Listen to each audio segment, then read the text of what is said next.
Thank you. இத பாருமா, போனா போகுதுன்னு இந்த தடவை மட்டும் நான் மாத்திரை கொடுக்குறேன். ஆனா அடுத்த தடவை இதுக்குன்னு என்கிட்ட வராது.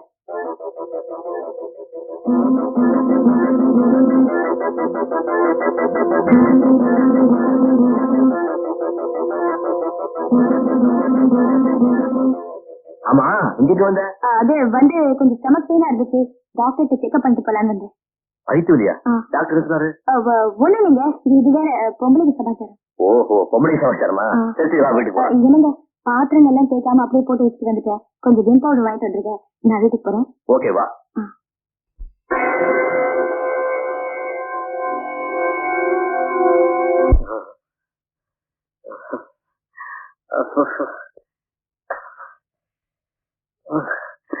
ஐயோ அம்மா, ஐயோ அம்மா. ஐயோ, என்னங்க இது? கைப்பட ஒரே புண்ணா இருக்கு. என்னாச்சு? எல்லாம் உன்னாலதான் சரியிறேன். நான் வரும்போது விம் போட வாங்கிட்டு வர சொன்னியா? கடைக்காரங்கிட்ட போய் என்ன வேலைன்னு கேட்டேன். $4.75 சொன்னான். கேவலம் பாத்திரம் வருவதுக்கு இவ்வளவு சிரமப்பட்டதா சொல்லி ஏத்தாப்புல டீ கடைக்காரன் பாய்லர் நெருப்ப குத்தி வச்சிருந்தான். அதை சாம்பல் அல்ல போய். ஐயோ, ஒரு $4.25 மிச்சப்படுத்துறதுக்காக போய் இப்படி கையெல்லாம் சுட்டுட்டு வந்திருக்கீங்களே உங்களை. சரி சரி இருங்க, நான் போய் பர்னால் வாங்கிட்டு வரேன். இரு, பர்னால் விலை விம்மு விலையோட ஜாஸ்தி. பேசாம கொல்லப்படுறத போய் பால் வட்டை உரிச்சு தாறு முடிஞ்சிட்டு வா. எரிகிறதுக்கெல்லாம் ஊத்துனா குழுகுழுன்னு இருக்கு. இதுதான் செலவுலாம் சித்த வைத்தியம். நீங்களும் உங்க சித்த வைத்தியமும்.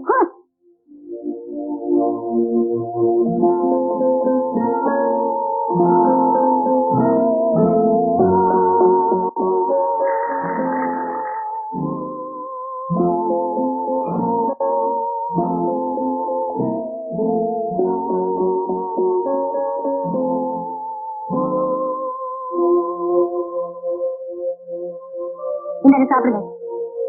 இந்த கையோட என்ன சாப்பிட சொல்றியே, உனக்கு கொஞ்சமாவது ஈவ இருக்கா? உங்க கஞ்சத்தனத்துக்கு இதுவும் வேணும் இன்னமும் வேணும். வாங்கி தரங்க. சும்மா திட்டாத. என் கஷ்டம் எனக்கு தான் தெரியும். சின்ன வயசுல இருந்து கொசுக்கறி தின்னே படிப்பை முடிச்சேன். சொந்த சம்பாதிச்சதுல ஒரு டேபிள் ஃபேன் வாங்கலாம்னு ஆசைப்பட்டேன். இன்னைக்கு வரைக்கும் முடியல. பேச்சு வாக்குல வெறும் தோசை திணிக்காத, கொஞ்சம் சட்னி தொடுக்க. விசேஷத்துக்கு போறதுக்குன்னு 2 டெல்லி சட்டை வச்சிருந்தேன்.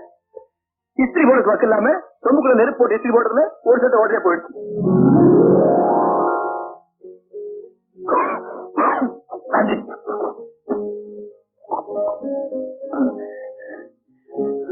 ஒரு சினிமா போறான்னா ஸ்கூல்ல நிக்க வேண்டியிருக்கு, இல்ல பிளாக்ல டிக்கெட் வாங்க வேண்டியிருக்கு. சரி, வீட்டோட பாட்டு கேட்கலாம்னா அதுக்கு ஒரு டிரான்ஸ்பர் வேணும். அதுக்கு பக்கம் இல்ல. மெட்ராஸ்ல வேலைக்கு சேர்றமே எப்படியாவது சிக்கன் முடிச்சு இதெல்லாம் வாங்கிடலான்னு திட்டம் போட்டேன். அட்டை மாதிரி நீ வந்து உட்காந்துக்கிட்டு என்ன அண்ணக்கா அப்படி ஆக்குறேன். இது பாரு, எனக்கு தேங்காய் சட்னியே ஜாஸ்தி. உனக்கு அப்படி சரியா? சரி, வந்துதான் வந்த. ஒரு சம்பாத்தியம் உள்ள பொண்டாட்டியா வந்து கூடாதா? பொண்டாட்டியா? நானே பொண்டாட்டிக்கிறா?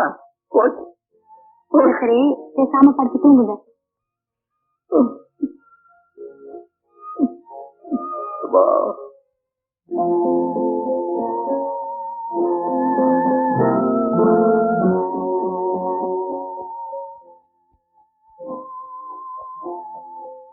நீ என்ன தூங்கல? இல்லைங்க, வலி தாங்க முடியாம நீங்க ஏதோ முழுகிட்டு இருந்தீங்க. கொஞ்ச நேரம் நிம்மதியா தூங்கட்டுமேனுதான். சரி, நீ போய் படுத்துக்க. பரவாயில்லைங்க, நீங்க நிம்மதியா தூங்குங்க, நான் வச்சிடுறேன்.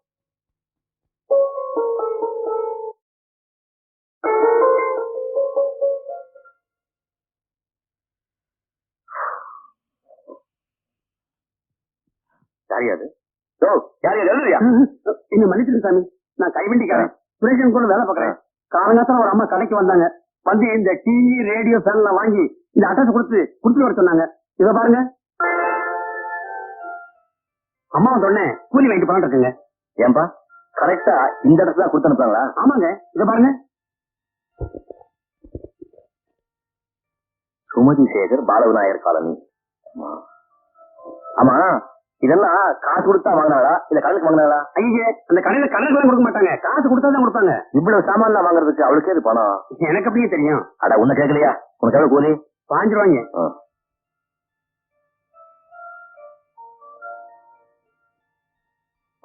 அப்ப வரங்க.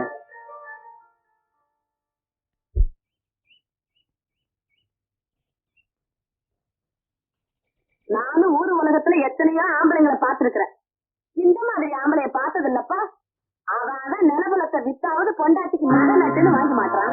இங்க இருக்கிறவன் என்னடா பொண்டாட்டி காதுல இருக்கிற வைரத்தோட்ட அடமான வச்சு டிவி சார்ந்து வாங்கி வச்சுக்கிட்டு கும்மாளம் படிக்கிறான். இப்படி ஒரு பொழப்பு இந்த மாதிரி ஆம்பளைய பார்த்தது இல்லப்பா. அதான் நிலபலத்தை வித்தாவது பொண்டாட்டிக்கு நகை நட்டுன்னு வாங்கி மாட்டான். இங்க இருக்கிறவன் என்னடா பொண்டாட்டி காதுல இருக்கிற வைரத்தோட்ட அடமான வச்சு டிவி சார்ந்து வாங்கி வச்சுக்கிட்டு கும்மாளம் படிக்கிறான்.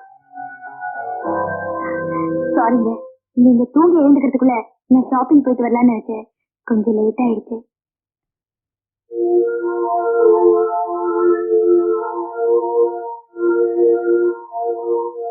இந்த டிவி ரேடியோ சேனல் அப்படி அது வந்து ஏன் உங்களுக்கு ஆபீஸ்க்கு டைம் ஆச்சு, நீங்க என்ன போகல?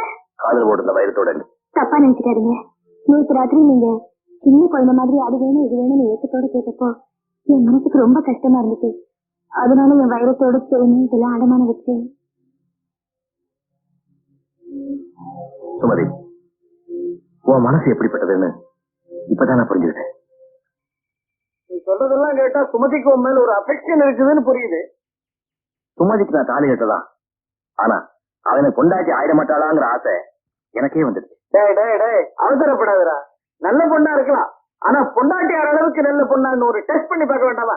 தெரிஞ்சோ தெரியாமலோ அவளை எனக்கு பிடிச்சு போச்சு. அதுக்கப்புறம் எதுக்கு தான் டெஸ்ட்? இந்த லைஃப் பிரச்சனை நீயே கிட்ட சொல்லிருக்க. அதனால ஒரு முடிவு எடுக்கிறதுக்கு முன்னால நான் சொல்ற வழியில அவளை டெஸ்ட் பண்றது நல்லது. நீங்க ரைட்டு ஹஸ்பண்ட் அண்ட் ஒய்ஃபா லீவ் பண்றதுக்கு ரெடியா இருக்காளான்னு பாத்து. எது கொஞ்சம் புரிபடியா சொல்லுப்பா. இன்னைக்கு நைட்டு செக்ஷுவல் லைஃபுக்கு ரெடியா இருக்காளான்னு டெஸ்ட் பண்ணி பாத்துரு. இணங்கிட்டாள்னா மோசமான பொண்ணுன்னு அர்த்தம்.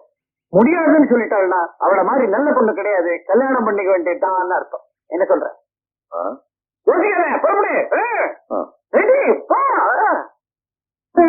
அப்பனே விநாயகா, தெரிஞ்சோ தெரியாமலோ சுமதி வேற எனக்கு நல்ல அபிப்பிராயம் வந்துருச்சு. இந்த முட்டா பையன் வேணும் ஒரு அசிங்கமான காரியம் பண்ண சொல்லி என் மோனை போட்டு படைப்பிட்டான். இந்த காரியத்துக்கு சுமதி ஒத்துக்கூடாது, அதுக்கு உன் அனுகிரகம் வேணும். அப்படியே ஒத்துக்கலன்னா 225 போனா போகுதுன்னு ஒரு முழு தேங்காய் வாங்கி நாளைக்கே வந்து உடைக்கிறேன். நீ கொடுத்த ஐடியா சரியில்லை, உனக்கே புரிஞ்சு போச்சா? ஐடியா நல்ல ஐடியா தான், ஆனா அதுல ஒரு சின்ன சிக்கல் இருக்கு. அந்த பொண்ணு நல்ல பொண்ணா இருக்கலாம், ஆனா ஒன்ன எப்படி நம்புறது? நீ எதாவது தப்பு பண்ணிட்டா? அந்த அளவுக்கு என்ன சந்தேகப்படுறியா? என் மேல கண்ட்ரோல் உண்டா? ஆனாரப்பட்ட விஸ்வாமத்தர் இந்த விஷயத்துல ஆடி போயிட்டாருன்னா ஆஃப்டர் ஆல் நீ எந்த மூல? இப்ப என்ன பண்ணுங்கிற? அங்க நான் தான் தப்பு நடக்காம பாத்துப்பேன், அதுக்கு நீதான் வழிபட்டோம். சரி வா. பிள்ளையாரே, எதுவும் தப்பு நடத்த கூடாது, நடந்தால் நான் மாட்டிக்க கூடாது.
என்ன இங்க உட்கார்ந்துருக்க?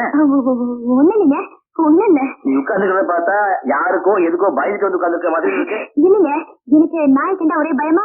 அந்த மணியில ஒரு அசிஷனை பார்த்தேன், அது என்ன பார்த்ததும் வெறி பிடிச்ச மாதிரி துரத்திட்டு வந்துச்சு. அதான் நான் இங்க வந்து விழுந்துட்டேன். இங்க ஒரு நாயும் காணும். இல்லைங்க, ஆமா நீங்க எதுக்கு இந்த பக்கம் வந்தீங்க?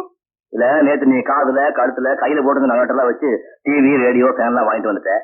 ஏன் கொண்டு பண்ண வேண்டாமா? அதுக்காகத்தான் வீடுல போய் இந்த கேசட் எல்லாம் வாங்கிட்டு வந்தேன். அதுக்கு 5-6 கேசட் வாங்கிட்டு வரணுமா? நம்ம ஏரியாவுல ஒரு கேசட்டுக்கு 10 ரூபா வாங்குறான், ஒரே நாள் திருப்பி தரணும். இது என் ஃப்ரெண்டோட கடை, கேசத்துக்கு 5 ரூபாய் தான் வாங்குறான். எப்ப வேணாலும் திருப்பி தரலாம். அதான் 5 பிடிச்சிட்டு வந்துட்டேன். ஆமா, இவ்வளவு வச்சு என்ன பண்ண போறீங்க? இதை வச்சு ஒரு 5 ஆறு திட்டமே திட்டி வச்சிருக்கேன். வா சொல்றேன்.